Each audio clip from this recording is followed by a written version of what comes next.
Amen. Lisons Genèse 1:1.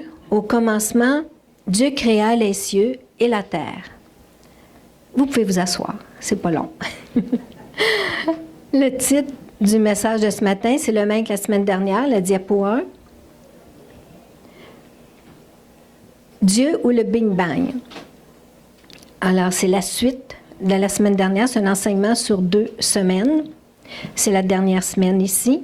La semaine dernière, nous avons vu l'intérêt et l'importance de parler de la création versus la théorie de l'évolution. Premièrement, il faut connaître la doctrine chrétienne afin de ne pas être des enfants flottants et emportés par tout vent de doctrine. Et deuxièmement, nous sommes appelés à défendre la foi. Notre foi, c'est l'ensemble des doctrines contenues dans la Bible. Ce matin, nous défendons la doctrine de la création.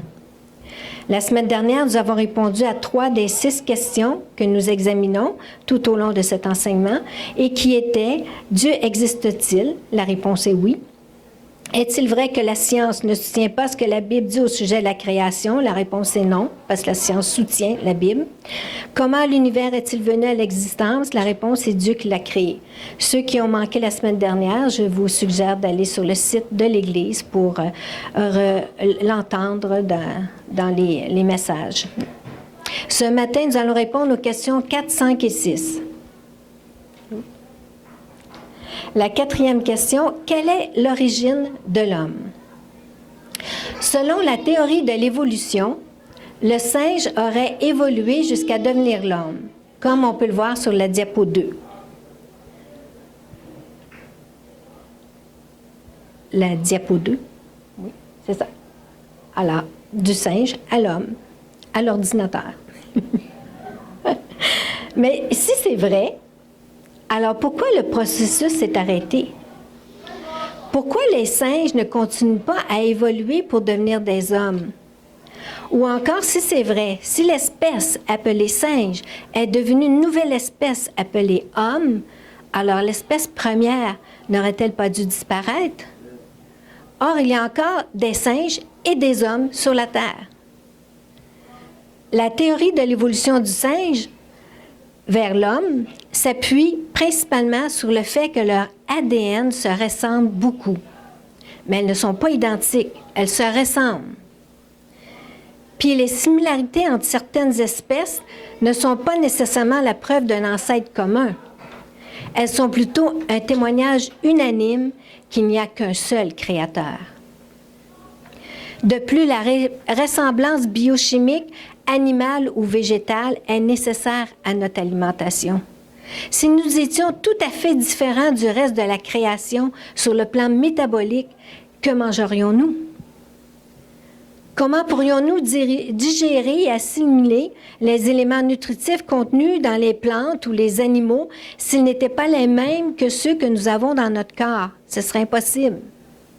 Donc, nous voyons une fois de plus la sagesse et l'intelligence infinie de notre Dieu qui a tout prévu pour notre bien-être sur cette terre. L'ADN des cellules contient l'essentiel de l'information nécessaire au développement d'un organisme. L'ADN de l'homme et du singe n'est pas identique. Elle est semblable. L'écart entre les hommes et les singes restera toujours une barrière biochimique qu'aucune mutation ne pourra franchir. Tout au long des années, les évolutionnistes ont cherché par des fouilles archéologiques à trouver l'être mi-singe, mi-homme, appelé chaînon manquant, qui prouverait la transition entre ces 2 espèces. Or, ils ne l'ont jamais trouvé. La science biogénétique a démontré que la dentition, le crâne et les chromosomes de l'homme sont tout à fait différents de ceux du singe. Même si les hommes font souvent des singeries, ils ne sont pas des singes pour autant. Plusieurs soi-disant chaînons manquants ont été des supercheries dénoncées par les scientifiques eux-mêmes. Par exemple, l'homme de Piltdown, qui est purement une fabrication faite à partir d'une calotte crânière d'homme et d'une mâchoire d'orang-outan. Pourtant, pendant 40 ans, il a été présenté comme étant le chaînon manquant. L'homme de Nebraska, quant à lui, a été entièrement reconstitué à partir d'une dent de porc. L'homme d'Australie, appelé Lucy, après des études détaillées de l'oreille interne, des crânes et des os, s'est avéré être un singe, tout simplement. En réalité, le chaînon manquant manque et il manquera toujours, tout simplement parce qu'il n'a jamais existé. Genèse 2, verset 7. L'Éternel Dieu forma l'homme de la poussière de la terre. Il souffla dans ses narines un souffle de vie et l'homme devint un être vivant. À la question « Quelle est l'origine de l'homme ?» la réponse est Dieu. Qu'en est-il des hommes des cavernes dont on a retrouvé les ossements?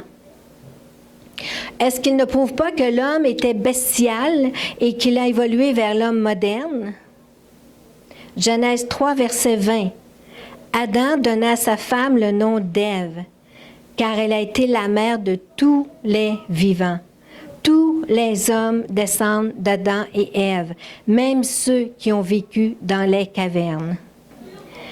Les plus connus de ces hommes des cavernes sont les hommes de Néandertal et de Cro-Magnon. Ils sont des descendants d'Adam et Ève, et comme eux, ils portaient des vêtements de peau. Les hommes de Néandertal, la diapo 3, vivaient au bord des immenses glaciers en Europe. La plupart des spécimens présentaient un dos voûté et, comme vous pouvez voir, des arcades sourcilières proéminentes semblables aux grands singes.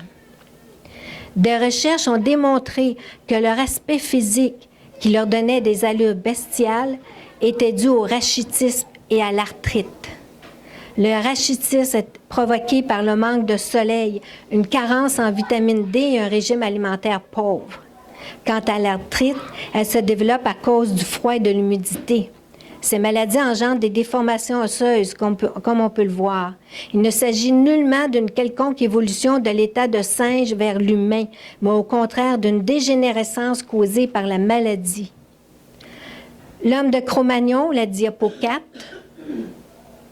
il doit son nom au site archéologique Cro-Magnon en France, où on a retrouvé les premiers vestiges.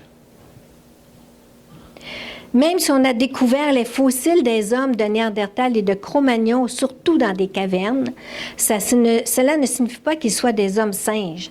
D'ailleurs, les singes ne vivent pas dans les cavernes, mais dans les arbres et les forêts. Après le déluge, la terre était peu accueillante et les hommes devaient parfois parcourir de longues distances avant de s'établir. Lorsqu'ils arrivaient à un endroit, ils se réfugiaient temporairement dans des cavernes, le temps d'explorer l'environnement, puis de déterminer s'il y avait suffisamment de nourriture et s'il était possible de s'y établir. Les cavernes ont aussi servi de tombeaux. Il n'est donc pas surprenant d'y trouver des ossements humains. Pendant leur séjour dans les cavernes, les hommes ont peint des animaux sur les parois. Ils avaient toutes sortes d'outils en pierre, en os, en corne, en bois. Ils avaient aussi des bijoux et des instruments de musique. Tout cela démontre qu'ils n'étaient pas les brutes que l'on représente dans les livres d'histoire. Je vais vous montrer une autre diapositive, la diapo 5. Selon vous, est-ce un homme de Néandertal ou de Cro-Magnon? La réponse est ni l'un ni l'autre. Il s'agit d'un de nos contemporains, un aborigène d'Australie vivant à notre époque. Nous avons été créés par Dieu et nous faisons tous partie de la race humaine, quelle que soit l'époque à laquelle nous sommes nés ou les conditions dans lesquelles nous avons vécu. Genèse 1, verset 27. Dieu créa l'homme à son image, il le créa à l'image de Dieu, il créa l'homme et la femme. Dieu est notre Créateur et nous lui sommes redevables pour notre existence, pour le souffle de vie qui nous anime jour après jour et pour tous les bienfaits qu'il nous accorde ici-bas. Toute l'humanité appartient à Dieu, même si la plupart des gens n'en sont pas conscients et vivent sans se soucier de lui. Nous lui sommes redevables non seulement pour cette vie ici-bas, mais encore plus pour la vie éternelle qu'il nous promet en son Fils Jésus-Christ. Nous connaissons tous Jean 3, verset 16, « Car Dieu a tant aimé le monde, il nous a tellement aimés, qu'il a donné, qu'il a envoyé son Fils unique, afin que quiconque croit en lui ne périsse point, mais qu'il ait la vie éternelle. » Nous ne sommes pas des bêtes dont l'existence se termine à la mort. Nous avons été créés à l'image de Dieu. Nous sommes corps, âme et esprit. Nous sommes destinés à vivre en communion avec Dieu dès ici-bas et pour l'éternité. Nous sommes appelés à régner aux côtés de Christ, dans un monde où il n'y aura plus de pleurs, de souffrances, d'injustice, de péché et de mort. Qu'est-ce que 80 ou même 100 ans sur cette terre comparé à l'éternité où le bonheur nous attend? Ça vaut la peine de persévérer, de rester dans la vérité, de rester dans le salut, de rester en Jésus-Christ. 5e question. Qu'est-ce que l'évolutionnisme théiste? L'évolutionniste théiste, ou il y en a qui appellent ça création évolutive, c'est la croyance que Dieu s'est servi du processus de l'évolution pour créer les êtres vivants, y compris les êtres humains. Et elle existe sous 2 formes. La première forme, puis ça c'est dans les églises, alors c'est bon de le savoir. La première forme affirme que Dieu n'était pas directement impliqué dans l'origine de la vie. Après avoir créé les éléments de base et les lois naturelles, il s'est retiré et a laissé la nature prendre le relais. La vie a fini par apparaître à partir de la matière inerte. Ce processus s'est fait sur des millions d'années. Puis la deuxième forme implique davantage Dieu dans le processus de création et d'évolution. Dieu aurait fait apparaître la vie de manière graduelle, à partir de sa forme la plus simple à la plus complexe. Chaque fois que la vie ne pouvait pas évoluer naturellement, Dieu est intervenu surnaturellement. Par exemple, pour passer d'une espèce à l'autre. Cette fausse doctrine est aussi appelée le créationnisme progressif. Mis à part le rôle de Dieu dans la création, les partisans des 2 formes de cette fausse doctrine croient que la Terre est âgée de plusieurs milliards d'années et que les jours de la création sont en fait de longues périodes de temps pendant lesquelles la vie a émergé, les êtres vivants ont évolué. Ils croient que le déluge a été local et non mondial, puisque les couches géologiques contenant des milliers de fossiles se sont formées sur des millions d'années. Évidemment, tout ceci n'est pas appuyé par la Bible. Il est regrettable de voir que des chrétiens, des théologiens, veulent réinterpréter la Genèse pour accommoder la théorie de l'évolution. Mais c'est ce que c'est. Ce n'est pas à la Bible de se soumettre aux hommes impies, mais plutôt à eux de se soumettre à la sainte parole de Dieu. 6e et dernière question. Qu'est-ce que la théorie de l'intervalle, appelée aussi le restitutionnisme? Tandis que se propageait la théorie de l'évolution parmi le monde, l'évolutionniste théiste que nous venons de voir et la théorie de l'intervalle sont apparus dans l'Église. La théorie de l'intervalle est une autre tentative des théologiens chrétiens pour réconcilier le récit biblique de la création avec la théorie de l'évolution. Elle se base sur les 2 premiers versets de la Bible. Genèse 1, versets 1 et 2. Au commencement, Dieu créa les cieux et la terre. La terre était informe et vide, et il y avait des ténèbres à la surface de l'abîme, et l'Esprit de Dieu se mouvait au-dessus des eaux.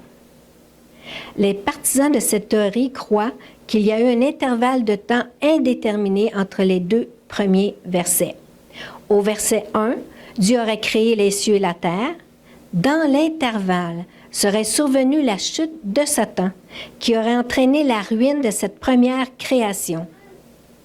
C'est pourquoi la terre serait devenue informe et vide, et qu'elle était recouverte de ténèbres. Ce monde ruiné est suivi d'un monde restitué, celui où nous vivons actuellement, d'où le terme restitutionnisme. Quelle est l'origine de cette théorie? C'est principalement le théologien écossais Thomas Chalmers qui est le grand responsable de cette théorie. On en trouve la trace pour la première fois dans ses cours de théologie en 1814. Le théologien britannique George Pember proposa cette théorie avec son livre « Les premiers âges de la Terre » paru en 1884. En 1917, Cyrus Scofield, vous connaissez la Bible Scofield, popularisa la théorie restitutionniste en l'intégrant dans les notes de sa traduction biblique. Les dates mentionnées sont significatives. 1814, 1884, 1917, elles correspondent à la période où la théorie de l'évolution fit son apparition. En effet, c'est en 1749 que le biologiste français Georges-Louis Leclerc publia son livre d'histoire naturelle, dans lequel il exposa sa théorie de la transformation des espèces. Mais celle-ci était basée sur la dégénérescence et non pas sur l'évolution, comme Darwin. Dans la même lignée, le naturaliste français Jean-Baptiste de Lamarck, en 1800, élabora la première théorie évolutionniste. En 1830, le géologue britannique Charles Lyell publia le résultat de ses observations qui l'amenèrent à conclure que la Terre était vieille de millions d'années. Ces hommes, et d'autres encore, ont fortement influencé Charles Darwin.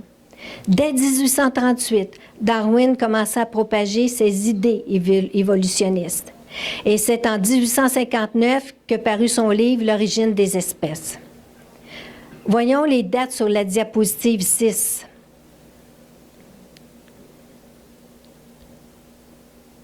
Sur cette diapositive, nous voyons très bien la théorie de l'évolution, les dates où elle a commencé à germer, à se propager, et la théorie de l'intervalle. Vous voyez, ça se coïncide. Encore une fois, les théologiens ont essayé de prendre un récit biblique et ils se sont compromis pour s'accorder avec la théorie de l'évolution, qui, comme on a vu la semaine passée, n'a jamais été prouvée ni démontrée. Ce n'est qu'une théorie. En 1882, la théorie de Darwin fut acceptée par la quasi-totalité de la communauté scientifique.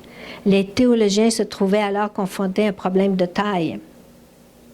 Tout le monde, sauf les chrétiens, croyait à l'évolution. Alors, comment concilier ces données dites scientifiques, qu'on a vu la semaine dernière qu'elles n'étaient pas scientifiques, avec le récit de la création de la Genèse? Eh bien, ils ont trouvé la solution en imaginant la théorie de l'intervalle. C'est triste de voir que des théologiens, plutôt que de se tenir debout pour la vérité, ont tombé dans le compromis. Parce que c'était facile pour eux d'engloutir les périodes géologiques formées sur des millions d'années, selon l'évolution, entre le verset 1 et le verset 2, entre la première création perdue et la deuxième création restituée. Plutôt que de défendre la vérité, c'est ça.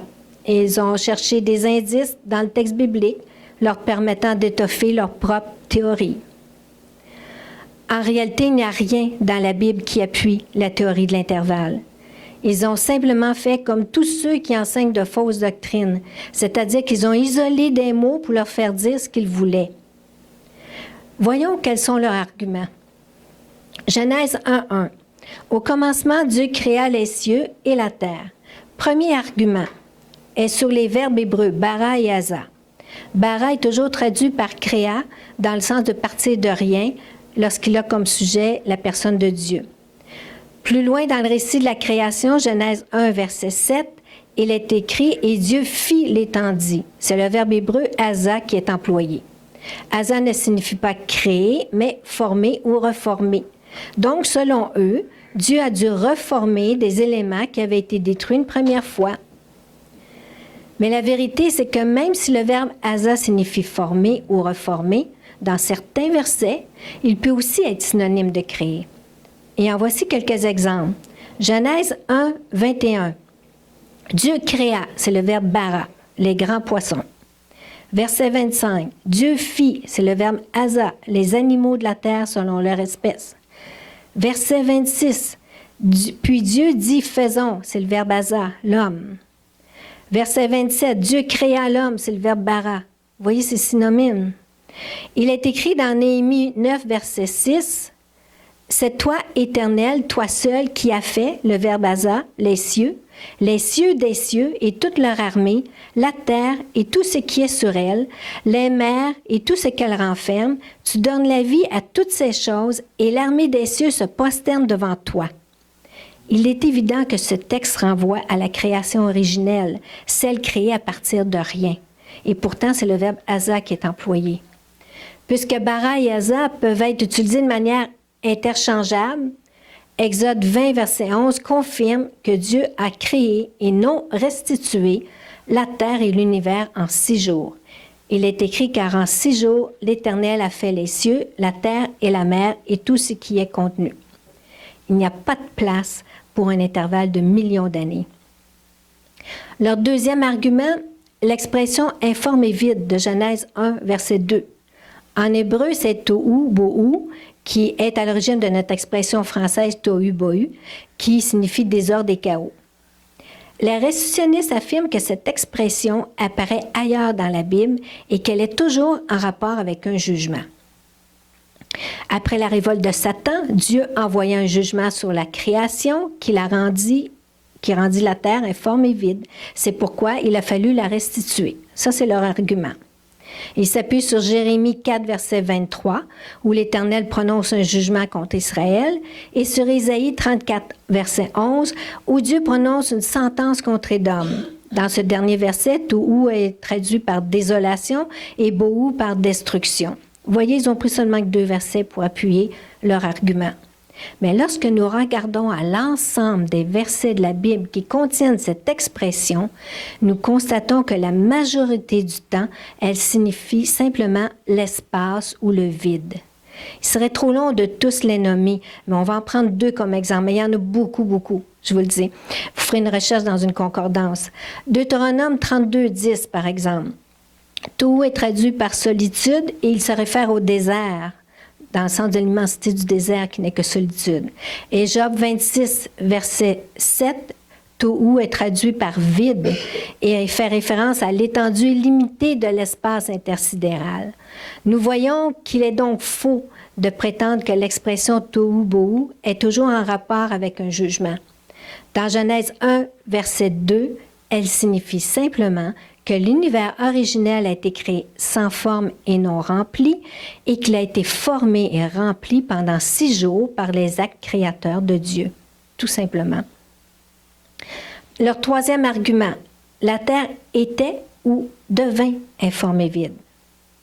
Ils traduisent le verset 2 par « la terre devint » au lieu de « la terre était ». Ils avancent que le verbe hébreu « ailleurs » aurait dû être traduit par « devint » et non pas par « était ». Autrement dit, la terre est devenue informe et vide, ce qui s'accorde évidemment avec leur théorie de la chute de Satan ayant provoqué cet état de désolation. Le sens d'un mot dépend de son contexte. Dans le texte original, il y a un petit mot qui fait la liaison entre les versets 1 et 2 et qui démontre que le verset 2 dépend du verset 1. Nous pouvons bien le voir dans la Bible Darby, qui est plus fidèle aux textes originaux. On peut lire « Au commencement, Dieu créa les cieux et la terre était désolation et vide. » C'est un enchaînement. Le mot hébreu traduit par « et » peut être comparé à notre expression « c'est-à-dire ». Autrement dit, le verset 1, c'est une déclaration générale. Au commencement, Dieu créa les cieux et la terre. Tandis que le verset 2 vient la compléter en ajoutant des caractéristiques. Et, c'est-à-dire, la terre était désolation et vide, et il y avait des ténèbres sur la face de l'abîme, et les versets suivants montrent comment Dieu a rempli ce vide. Alors, lorsqu'on tient compte du sens des mots, du contexte des versets, de la grammaire des textes originaux, nous voyons qu'il n'y a aucune possibilité de placer un intervalle de millions d'années entre les versets 1 et 2. Quatrième et dernier argument, Genèse 1, verset 2, « Il y avait des ténèbres à la surface de l'abîme. » Pour eux, les ténèbres sont toujours synonymes du mal. Il y avait des ténèbres à cause de la chute de Satan, qui entraîne un jugement de Dieu et la malédiction sur la première création. C'est leur interprétation. Mais il est faux d'affirmer que le mot « ténèbres » représente toujours les forces du mal ou une malédiction. Par exemple, dans Genèse 1, verset 5, Dieu appela la lumière jour et il appela les ténèbres nuit. Ainsi, il y eut un soir, il y eut un matin, ce fut le premier jour. Dans Psaume 104, verset 20, tu amènes les ténèbres et il y a nuit. Alors tous les animaux des forêts sont en mouvement. Dans ces versets, le mot ténèbres signifie l'obscurité, tout simplement. Et c'est le même mot hébreu qui est employé dans Genèse 1, verset 2. Comme nous pouvons le constater, leur argumentation ne résiste pas à une étude approfondie des textes originaux. Voyons maintenant quels sont les problèmes inhérents à la théorie de l'intervalle. J'ai relevé 7 points. La théorie de l'intervalle ne s'accorde pas avec le texte biblique de la création, comme nous venons de le voir. Exode 20, verset 11 spécifie que tout a été créé en 6 jours. Il n'y a aucun endroit où placer un intervalle de millions d'années. Deuxième point, les restitutionnistes placent la formation des couches géologiques sur des millions d'années, lesquelles contiennent des fossiles d'animaux et d'êtres humains. Ce faisant, ils placent la mort, les maladies et la souffrance avant la chute de l'homme, ce qui est contraire à l'Écriture. Romains 5, verset 12, déclare que le péché est entré dans le monde par un seul homme, Adam. Il n'y a pas eu de péché humain ni de mort avant Adam, car la conséquence du péché, c'est la mort. Mais avant, il n'y en avait pas de mort. Romains 8, verset 20 à 22, déclare que toute la création a subi la malédiction liée au péché d'Adam. Il n'y a donc pas eu de mort d'animaux ou de destruction avant le péché. 1 Corinthiens 15, verset 45, spécifie que le premier homme fut Adam. Il n'y a pas eu d'autres races d'hommes avant Adam. Les fossiles qui ont été retrouvés dans les couches géologiques appartiennent à des animaux ou des êtres humains morts après la chute d'Adam et non pendant un quelconque intervalle. Troisième point, dans Genèse 1, verset 31, il est écrit « Dieu vit tout ce qu'il avait fait et voici, cela était très bon. » Comment pourrions-nous qualifier, Dieu pourrait-il qualifier de très bon, un monde rempli de fossiles qui démontrent la mort, la maladie, la violence et la dégradation? On voit que ça n'a aucun sens. On a retrouvé des fossiles d'animaux qui étaient en train de se battre et de se dévorer juste avant d'être ensevelis. Voyons ce que ça donnerait sur la diapo 7. La théorie de l'intervalle fait marcher Adam au sommet d'un vaste amoncellement d'animaux et d'humains fossilisés. Voyez Adam. Ève dit à Adam, « Oh, Adam, ce monde est tellement merveilleux, c'est la perfection. Oui, tout est très bon, Ève, comme Dieu l'a dit. Et en dessous, vous avez tous les fossiles. » Vous voyez, ça ne marche pas, leur théorie. Ça ne fonctionne pas du tout avec ce que la parole dit. Quatrième point. La théorie de l'intervalle anéantit les effets du déluge. Si les fossiles datent du jugement survenu après le péché de Satan, où sont les signes du déluge de Noé? Même si les restitutionnistes déclarent que le déluge n'était qu'une inondation locale, le texte biblique démontre clairement le contraire. Genèse 6 nous donne la raison d'être du déluge. C'est à cause de la méchanceté de l'homme. Au verset 17, Dieu dit, « Et moi, je vais faire venir le déluge d'eau sur la terre. » Il ne dit pas un endroit spécifique. « Pour détruire toute chair ayant souffle de vie sous le ciel. » Le ciel, c'est tout le tour de la terre. Tout ce qui est pour détruire, tout ce qui est sur la terre périra. Tout sur la terre. Dieu n'a pas nommé une région en particulier, c'est toute la terre qui était visée par le déluge. Les partisans de la théorie de l'intervalle suppriment l'évidence du déluge global dont les preuves sont la formation des couches géologiques et l'enfouissement rapide des fossiles. Comme j'ai dit la semaine dernière, le déluge, ça pourrait faire partie d'un autre enseignement, mais le déluge était plus que juste de l'eau par-dessus la terre. C'était vraiment un événement catastrophique avec des grands changements au niveau géologique, au niveau environnemental. Cinquième point. Contrairement à la théorie de l'évolution, la théorie de l'intervalle est issue de l'Église. Elle vient des théologiens. Elle est enseignée par des prédicateurs et des pasteurs, ce qui la rend encore plus dangereuse. Elle induit en erreur les chrétiens qui ne sont pas fermés dans les Écritures. Elle leur montre la voie du compromis pour satisfaire les théories et les pensées des hommes pécheurs. Sixième point. Les restitutionnistes minent l'Évangile dans ses fondements. Parce qu'afin d'être cohérent avec la théorie, Ils doivent interpréter la sentence de mort d'Adam comme étant une mort spirituelle et non physique, puisque la mort physique est déjà arrivée auparavant. Donc, pour eux, Satan, le jugement qu'ils ont, le châtiment qu'il a reçu était pour une mort spirituelle et non physique. Or, qu'est-ce que l'Évangile? C'est la bonne nouvelle que Dieu a envoyé son Fils mourir physiquement sur la croix pour subir le châtiment de la mort à notre place, de notre mort physique. Hébreux 10, versets 5 à 7. C'est pourquoi Christ, entrant dans le monde, a dit, « Tu n'as voulu ni sacrifice ni offrande, mais tu m'as formé un corps. Tu n'as agréé ni holocauste ni sacrifice pour le péché. Alors j'ai dit, voici, je viens. Dans le rouleau du livre, il est question de moi pour faire, ô Dieu, ta volonté. » Hébreux 10, verset 10. C'est en vertu de cette volonté que nous sommes sanctifiés par l'offrande du corps de Jésus-Christ une fois pour toutes. Si le châtiment du péché d'Adam n'inclut pas la mort physique, alors pourquoi le Fils de Dieu s'est incarné dans une chair semblable à la nôtre pour subir notre châtiment et mourir physiquement sur la croix à notre place? Son sacrifice aurait-il été inutile? Fort heureusement, il n'en est rien. La mort physique n'est apparue qu'après la chute d'Adam, car elle est la conséquence du péché. Dans Genèse 3, verset 15, Dieu promet un sauveur, et ce sauveur, c'est Christ, qui est mort à notre place. Il a pris notre châtiment sur lui. 7e et dernier point. Les restitutionnistes détruisent la foi chrétienne en laissant intacte la théorie de l'évolution. Nous avons vu la semaine dernière les effets de l'évolutionnisme sur la foi chrétienne. Comme nous l'avons vu, cette théorie vient attaquer le fondement de notre foi, non seulement sur le récit de la création, mais sur l'existence de Dieu, le péché de l'homme et la rédemption qui est en Jésus-Christ. En résumé, la théorie de l'intervalle n'est ni scientifique ni biblique. De plus, elle est complètement inutile. L'interprétation la plus naturelle de Genèse 1, versets 1 et 2, consiste à prendre le récit tel qu'il est écrit, sans rien ajouter ni rien retrancher.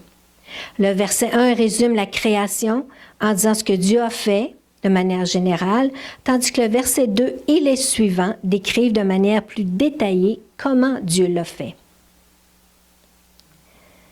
Certains peuvent se demander, est-ce vraiment important de connaître toutes ces choses? La réponse est oui. Nous avons vu la semaine dernière et cette semaine que ces théories et ces fausses doctrines viennent miner le fondement du christianisme. Or, tout édifice tient par sa fondation. Outre de cette raison principale, il faut aussi se poser la question, comment lisons-nous la Bible? Est-ce que nous croyons en son autorité absolue? Croyons-nous qu'elle est la vérité?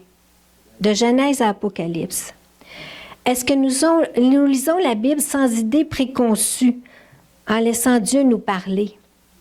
Ou est-ce que nous la lisons en tordant le sens des mots, comme ces hommes ont fait, pour qu'ils s'accordent avec nos pensées? Et cela non seulement au niveau doctrinal, mais au niveau de notre vie quotidienne. Est-ce que nous cherchons à excuser nos péchés en réinterprétant les textes bibliques, comme ceux qui ont rédigé la version Princesse Diana pour accepter l'homosexualité? Nous devons prendre conscience que la Bible n'est pas un livre comme les autres. Chaque lettre, chaque mot est là parce que Dieu l'a voulu. Le texte biblique est inspiré de Dieu de Genèse à Apocalypse. La Bible est la véritable parole de Dieu. Comme Paul le dit dans 1 Thessaloniciens 2, verset 13, « C'est pourquoi nous rendons continuellement grâce à Dieu de ce qu'en recevant la parole de Dieu que nous vous avons fait entendre, vous l'avez reçue non comme la parole des hommes, mais ainsi qu'elle est véritablement comme la parole de Dieu, qui agit en vous qui croyez. Lorsqu'on y croit, elle agit en nous. Elle nous transforme, elle nous réconforte, elle nous console. C'est la parole vivante de Dieu. Certains se demandent peut-être, mais si la chute de Satan ne se situe pas entre le premier et le deuxième verset du premier chapitre de la Genèse, quand a-t-elle eu lieu? La Bible ne nous donne pas le moment précis de la chute de Satan. Donc, inutile de lui faire dire ce qu'elle ne dit pas. Personne ne peut affirmer avec précision le moment de la chute de Satan. Mais il y a deux pensées principales sur ce sujet, deux courants de pensée. On ne les verra pas en détail parce que nous sommes limités dans le temps, mais on peut les résumer comme ceci. Premier courant de pensée. Sans nécessairement adhérer à la théorie de l'intervalle, certains pensent que la chute de Satan est intervenue entre les deux premiers versets de Genèse 1. Il s'appuie sur Ézéchiel 28, les versets 11 à 19, où il est écrit que Satan était en Éden dans le jardin de Dieu. Ce jardin n'était pas végétal comme du temps d'Adam, mais un jardin minéral, rempli de pierres précieuses. Satan est décrit comme marchant au milieu des pierres étincelantes.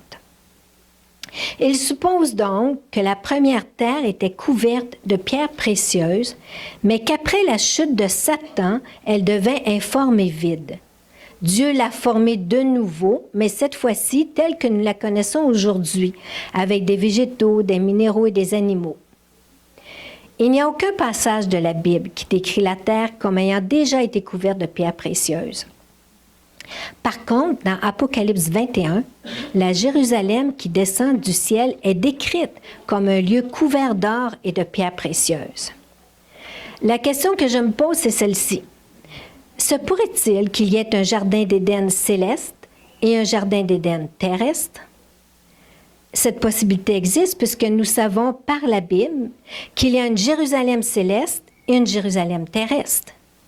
Nous savons aussi qu'il y a un tabernacle céleste qui a été montré à Moïse comme modèle pour construire le tabernacle terrestre, dans Exode 26, verset 30. Tout comme il y a aussi un temple céleste, Apocalypse 11, verset 19, et un temple terrestre. Dans le passage d'Ézéchiel, il n'est pas écrit que ce jardin minéral a été détruit ou qu'il soit devenu informe et vide après la chute de Lucifer. Voici ce qui est écrit dans Ézéchiel 28, verset 16. « Par la grandeur de ton commerce, tu as été rempli de violence et tu as péché.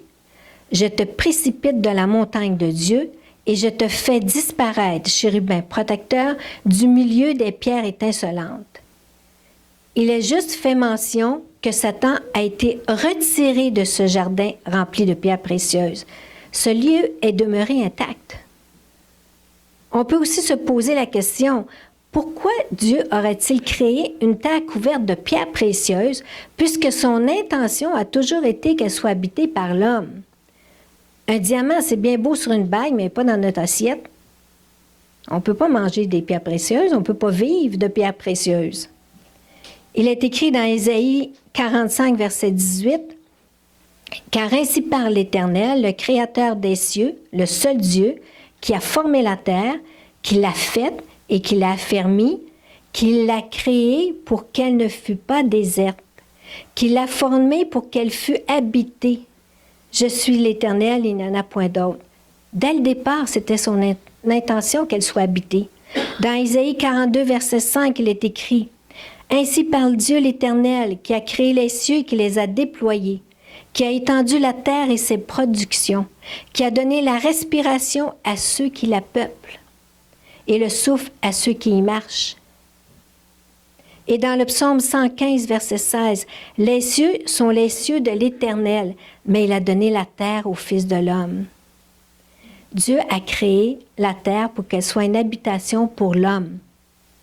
C'est pourquoi il a créé des sources d'eau, de la végétation et des animaux. Il a pourvu un environnement favorable à la vie et au développement de l'homme. Une terre couverte de pierres précieuses n'est pas un environnement viable pour l'homme. Le deuxième courant de pensée concernant la chute de Satan, elle serait intervenue en Genèse 1, verset 31 et Genèse 3, verset 1. Pourquoi? Tout au long du récit de la création, nous voyons que Dieu crée toutes choses par sa parole. Il dit, la chose arrive, il ordonne et elle existe. Ce qui est confirmé dans Jean 1, versets 1 à 3. Au commencement était la parole, et la parole était avec Dieu, et la parole était Dieu. Elle était au commencement avec Dieu. Toutes choses ont été faites par elle, et rien de ce qui a été fait n'a été fait sans elle. Au verset 14, de Jean 1, Jean identifie la parole comme étant le Fils, c'est-à-dire Jésus-Christ. Dans Colossiens 1, verset 16, il est écrit « Car en lui, c'est Jésus-Christ dont on parle, en lui ont été créées toutes les choses qui sont dans les cieux et sur la terre, les visibles et les invisibles, trône, dignité, domination, autorité. Tout a été créé par lui et pour lui. Ainsi donc, nous apprenons que la création comprend le monde visible et invisible, ce qui inclut les êtres angéliques, dont Lucifer, qui est devenu Satan. Maintenant, dans Genèse 1, verset 31, il est écrit « Dieu vit tout ce qu'il avait fait et voici cela était très bon. » Puisque Dieu dit que tout était très bon, cela inclut la création entière, les choses visibles et invisibles. Donc Lucifer aussi. Ce qui signifie qu'à ce moment-là, l'iniquité ne s'était pas encore trouvée en lui. À partir de Genèse 3, verset 1, Lucifer apparaît comme l'adversaire, Satan, qui vient tenter Ève sous la forme d'un serpent. C'est pourquoi les tenants de cette pensée situent la chute de Satan en Genèse 1, verset 31, où tout était bon, incluant Lucifer, et Genèse 3, 1, où il est devenu l'adversaire, après sa chute. En conclusion de cet enseignement, le récit de la création nous révèle un Dieu saint, car il a créé toutes choses bonnes. Ce récit de la création nous révèle aussi un Dieu tout-puissant, car il a créé à partir de rien. Il nous révèle aussi un Dieu souverain, car il a créé à partir de sa parole. Dans Hébreux 1, verset 3, il est écrit que Christ soutient toutes choses par sa parole puissante. Puisqu'il soutient l'immensité de l'univers et tout ce qu'il contient, à combien plus forte raison peut-il porter notre petite vie à travers les circonstances et les épreuves pour nous conduire au but éternel qu'il a fixé? Il suffit de lui faire entièrement confiance et de le suivre sur le chemin qu'il trace devant nous. Il est écrit dans le psaume 8, les versets 4 et 5, « Quand je contemple les cieux, ouvrage de tes mains, la lune et les étoiles que tu as créées, qu'est-ce que l'homme pour que tu te souviennes de lui, et le Fils de l'homme pour que tu prennes garde à lui? Nous sommes si infiniment petits, et pourtant Dieu nous aime tellement. Nous sommes si précieux à ses yeux. Dieu a créé les cieux et la terre pour que nous puissions y vivre en communion avec lui. Tout cet univers, il l'a créé pour nous. Le péché est venu retarder ce plan, mais ne l'a pas annulé. Nous avons la promesse de nouveaux cieux et d'une nouvelle terre où nous vivrons éternellement en présence de Dieu. Tout cela par sa grâce manifestant Jésus-Christ, qui est mort afin de nous réconcilier avec Dieu le Père. C'est par la foi que nous y croyons et que nous attendons ce jour bienheureux. Amen.